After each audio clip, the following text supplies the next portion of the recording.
Hey everyone, this is BrewCraft and welcome to my very first video. In this video we're going to start off with a series I've been thinking of. I've always liked to create custom content for D&D, and one of my favorite things to do is create creatures. And I figured, well, what would happen if I just got every possible or commonly conceivable aspect of a creature, put it all into a list, then randomize it.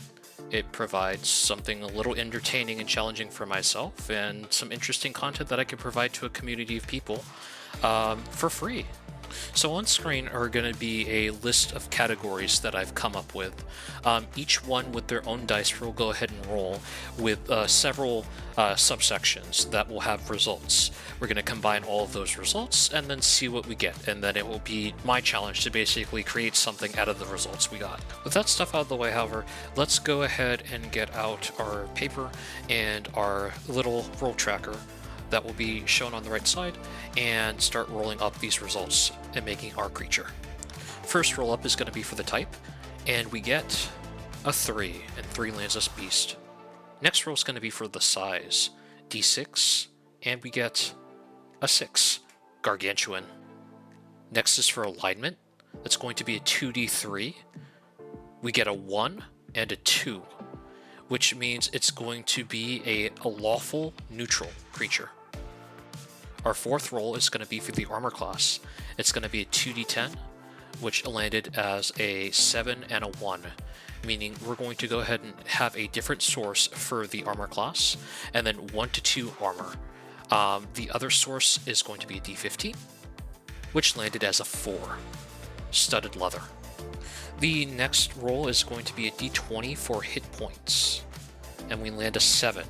So the hit point die is going to be a 7d20, the d20 coming from the fact that it is a gargantuan creature. The next roll is going to be for speed and method of movement. Go ahead and note that it will have a normal speed by default.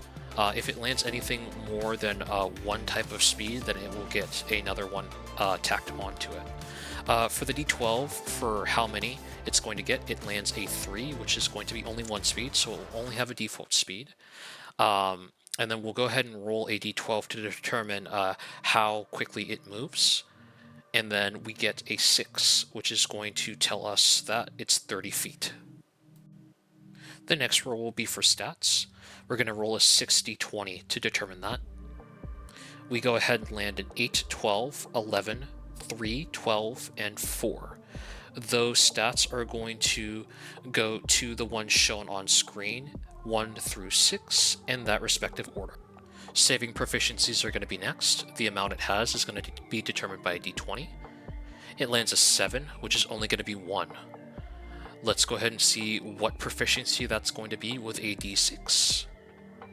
And it lands a 2, which is going to be dexterity. We're going to go ahead and knock out some more proficiencies here by landing its skill proficiencies. We're going to roll a d20 again to determine the amount, and we land a 13, which means it's going to have 2 skill proficiencies. We're going to roll a 2d18 to determine what 2 those are, and that lands as a 12 and 10. 12 and 10 are going to be perception and medicine. Next up, we're going to roll the condition immunities it's going to have. D20 to determine how many, and we land a 10, which is going to be only 1. D15 to determine which one it is immune to, and with another result of 10, it's going to be petrified. So this giant list you're seeing on screen is going to be for the damage types and how the creature interacts with them. It's going to be 13D31 to see how it interacts with every damage type available in D&D 5th edition. And we get all of those numbers. So I'm going to slowly go through each of these numbers, and then on the order you see on screen, I'm going to apply whether it's immune, neutral, resistant, or vulnerable to all of these. After going through all of the damage types, the final result is a resistance to thunder and immunity to necrotic. Let's go ahead and sort out the languages, as in what it can understand and or speak. Starting with a d21, we're going to land a 10. That 10 is going to indicate that it can have 2, and the 2 languages with our 2d21 determining is going to be a 1 and an 8, meaning Abyssal and Elvish. Finally, we're going to roll a 2d20 to see if it understands, speaks and understands, or even gains telepathy. The results we get are 3 and 8. 3 is for Abyssal, which means it's only going to understand Abyssal, and then an 8 for Elvish, meaning it speaks and understands Elvish. Our next randomized part is going to be senses, starting with a d20, of course, to determine the amount we're going to give it, which is landing a 13, meaning 2 senses in total. 2d5 is going to land us with a 1 and a 5 for blind sight, and a custom sense I will make for it.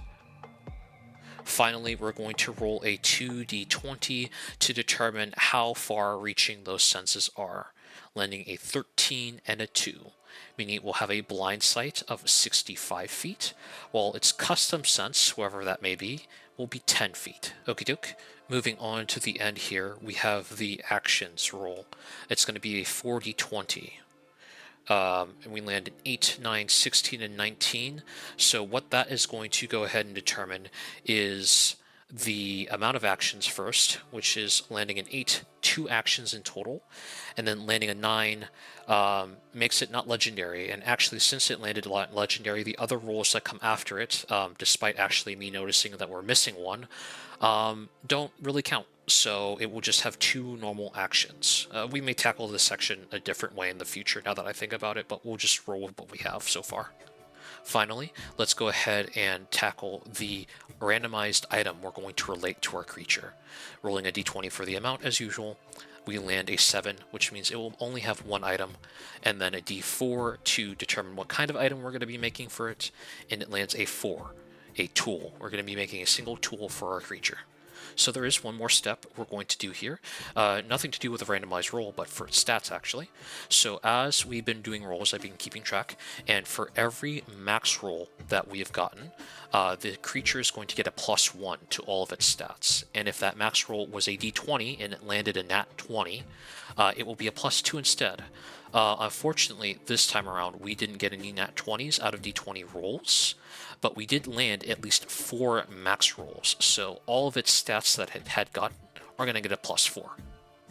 To go ahead and summarize here, we're working with a gargantuan beast who is lawful neutral, armor class of 1, that is studded leather, 70-20, +14, given its total constitution, which I'll tell you in a sec here. For hit points, that's going to average around 87. Speed, normal speed of 30 feet, strength of 12, dexterity of 16, constitution 15, intelligence 7, wisdom 16, charisma 8. Saving throws and dexterity, which is going to be a plus whatever, depending on the challenge rating I give it.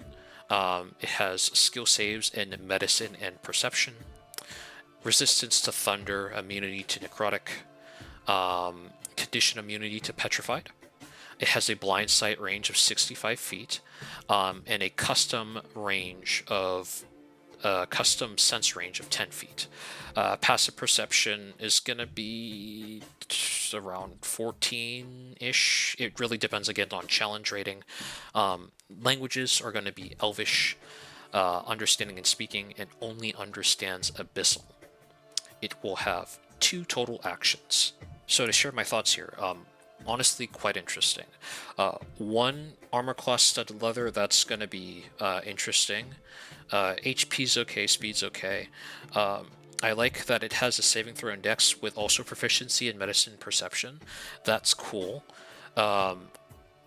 Only understanding Abyssal and then also speaking and understanding Elvish, we can come up with some cool backstory elements with that as well. So the next step is going to be me actually making this thing. So wish me luck, and I will meet you once it is done, and we'll go over all the neat little details. This is an Oludam, a gargantuan beast that makes its home in the forests. Its name comes from 2 dwarvish words, the first being Ol, which means magical, and Yuldam, which means watchfulness. Between its blind sight and its soul sense, it's able to detect creatures who come into its sense range and slowly suck the lives out of them, taking their corpses and then grafting their remains onto its skin to fortify its sleek coat that is normally very easy to break, but becomes tougher and tougher to hit the more it is collected. Let's go over its custom sense, Soul Sense. It is a sense that allows the creature to detect whatever is within its soul sense range and know its precise location, so long as it has a soul. This creature's soul sense happens to be only 10 feet. However, while a creature is within another creature's soul sense, all of their hits are also guaranteed to land. Let's start by going over this creature's passive abilities now. Necrotic Life Leech. When any creature enters the blind sight or soul sense range of the Oyodem may choose whether the creature that has entered suffers from the effect of this ability. If the Oyodem allows this effect to trigger, that creature must make a con saving throw of a DC 13 at the start of each round or every 6 seconds if not engaged in combat with it. Failing the DC save makes the creature take 2d8 necrotic damage, or if you succeed the DC check, a 1d8 necrotic damage instead. Whenever this ability successfully deals damage, the Oyodem heals equal to the amount of damage this ability did. Critical Soul Sense. When the Oyodem uses an action and deals damage to a creature within its soul sense range, it will always be critical damage. Graft and Stud. Once per round at any time, the Oyodem can select one dead creature who has a soul and telekinetically graft the dead creature's skin to itself, gaining a +6 to armor class for the rest of combat. Additionally, the Oyodem gains 1 stack of Soul Stud permanently that has no stack limit. 1 stack of Soul Stud grants an additional separate hit of a 1d2 necrotic damage each time necrotic damage is done by this creature, except for when that necrotic damage comes from the effect of a stack of Soul Stud, pre-studded. When the Oyodem enters combat, is attacked, or selected as a target for the very first time, and only on its first time, the Oyodem rolls a 2d4 and gains that number of stacks of Soul Stud permanently that has no stack limit. This ability only triggers once in the entire Oyodem's lifetime. Finally, we have Brightened Visions. If the Oyodem is dealt 5 or higher radiant damage, it loses blind sight for 2 rounds. Now let's go over actions. Necro Antlers is a melee spell attack with a +6 to hit. It has a reach of 20 feet as a cone and hits all targets in range. It deals a 10d10 + 3 necrotic damage and then a 3d6 + 1 slashing damage. Creatures who are hit by this action must make a strength saving throw of a DC 11. If they fail the throw, they are knocked prone. Succeeding only has them take half the damage, however. Oyodem Blight is a ranged spell attack with a +6 to hit. It has a range of anywhere within the creature's blind sight range. It targets one person, hitting all adjacent tiles next to them, also known as a 3x3 area.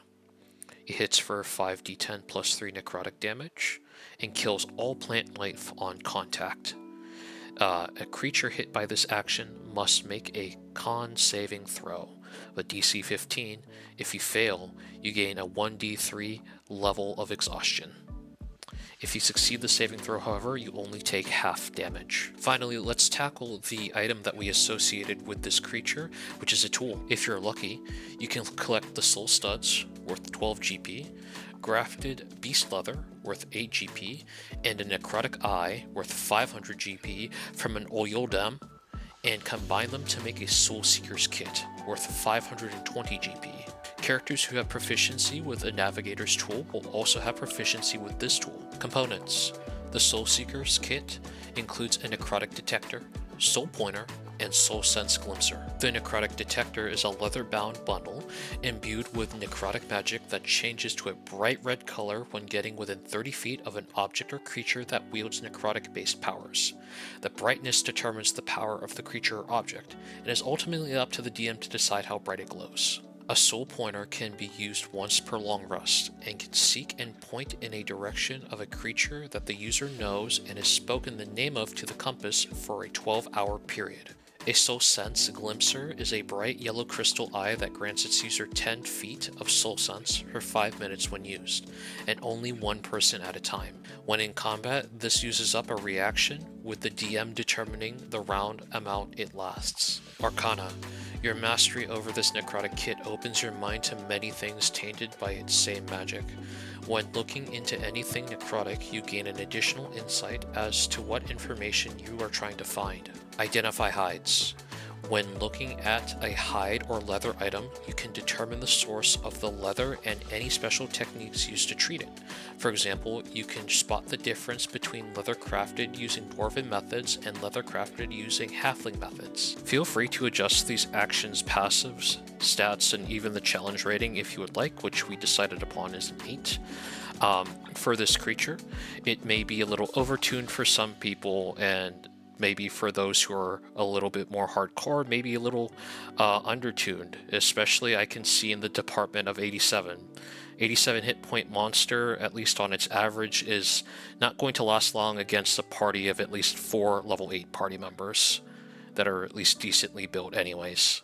Further resources for DMs can be found below in the description, such as the 6-paragraph breakdown for the creature if you want to know more notes, more lore, and other things that we may not cover in this video, otherwise it would be probably a 30 to 40 minute video. For the next part, we're going to go into a test map we've made for the creature and see its passive and actions in play. Alright, let's run some tests. So this is our little simple map I've created. And what we have here is our big guy. This is our Oyo Dam. And we have a target dummy we're going to test its moves and passives against. And it is also being flanked by 2 bullets. Got some bullets here because if you read into the creature lore and breakdown, these things live close to the OU Dam for mutual benefit, basically. And feel free to throw, 1 or 2 bullets at your party along with this guy if you want. They're more than happy to help each other. And, against assuming, you're going with a challenge rating of 8 against a full party of 4, 8. I guess the bullets will add a little bit of extra damage and challenge if you're looking to do that, at least some extra targets for your party members to focus on.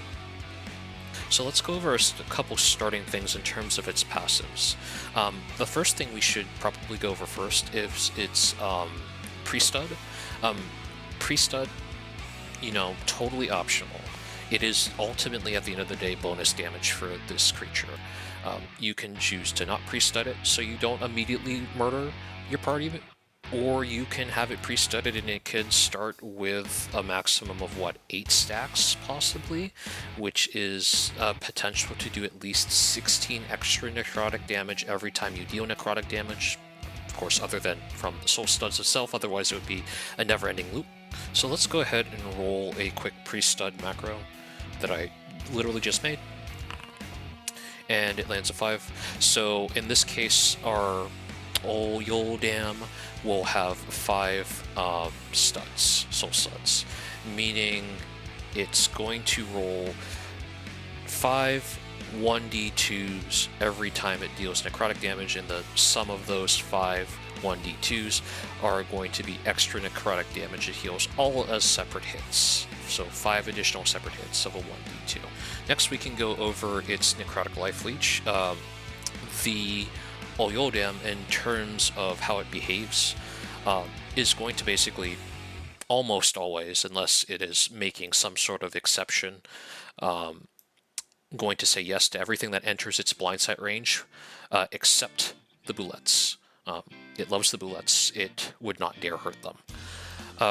So in this case, it's going to probably say yes to our target dummy here. So our target dummy is going to get struck with that necrotic life leech the second it enters its blind sight radius.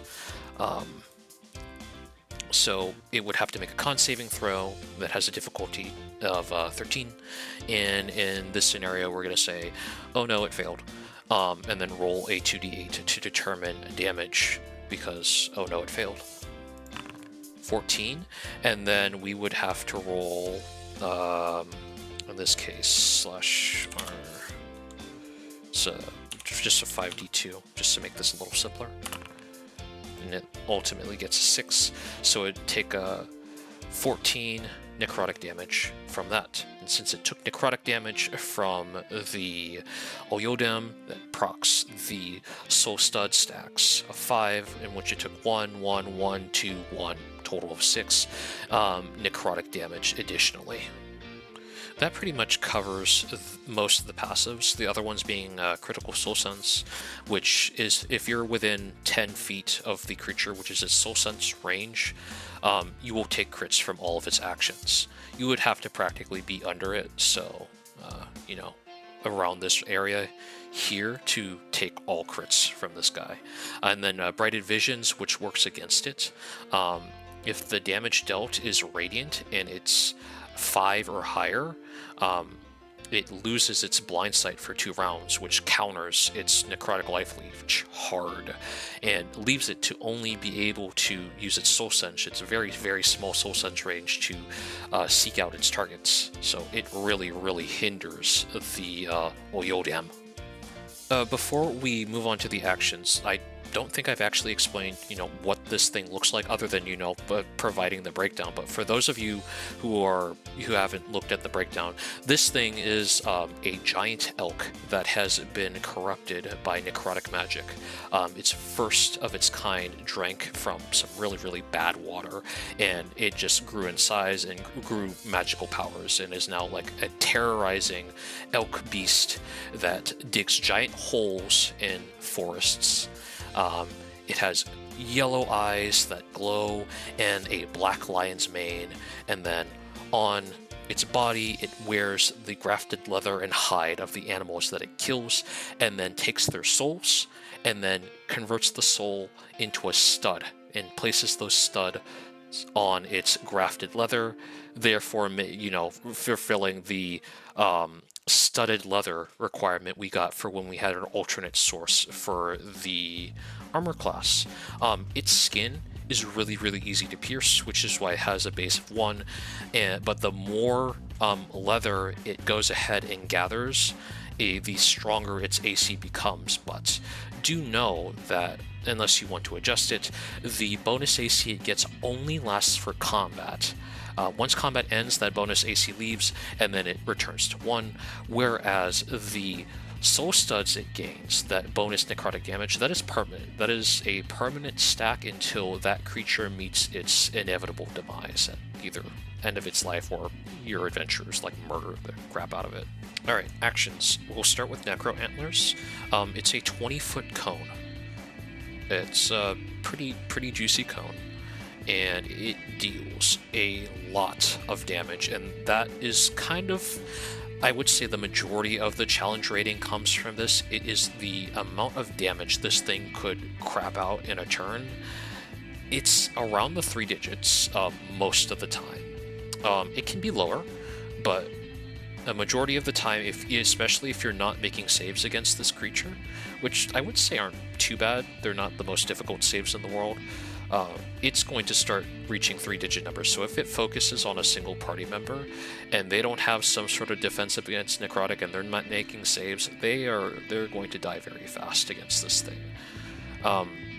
Antlers is going to deal 10d10 plus 3 necrotic, and then 3d6 plus 1 slashing. So let's give this a test roll. We start off with a 58 necrotic and 11 slashing damage. Bam. Fails the DC save for the strength saving throw, and that guy gets knocked prone. So now you're on your butt, and that just makes things worse. And on top of the damage it is dealing here, it's going to, since it did necrotic damage, proc the 5d2 because it has 5 stacks. 5d2, and then you take an additional 1, 1, 2, 2, 2, which is 8 in total. So extra oof there. Alright, so the last action is Oyodem Light. It's a ranged spell attack, and is going to target one creature of its choice within its blind sight range, and then hit in a 3x3 area. This action's super nerfed if you go ahead and disable its blind sight range via Brighted Visions, dealing 5 or higher radiant damage to it. Loses access to this move because its blind sight is turned off. When it hits, it's going to deal a 5d10 plus 3 necrotic damage. And it's also going to put a 1d3 levels of exhaustion on the character it hits, which means that a monk who is already exhausted naturally by the moves that they do is going to really hate this enemy. Oh, and it murders plants on contact. So keep your resident plant party member away from this thing, like far away from this thing, unless you want them instantly dying. Let's do our test roll. And we land a 32.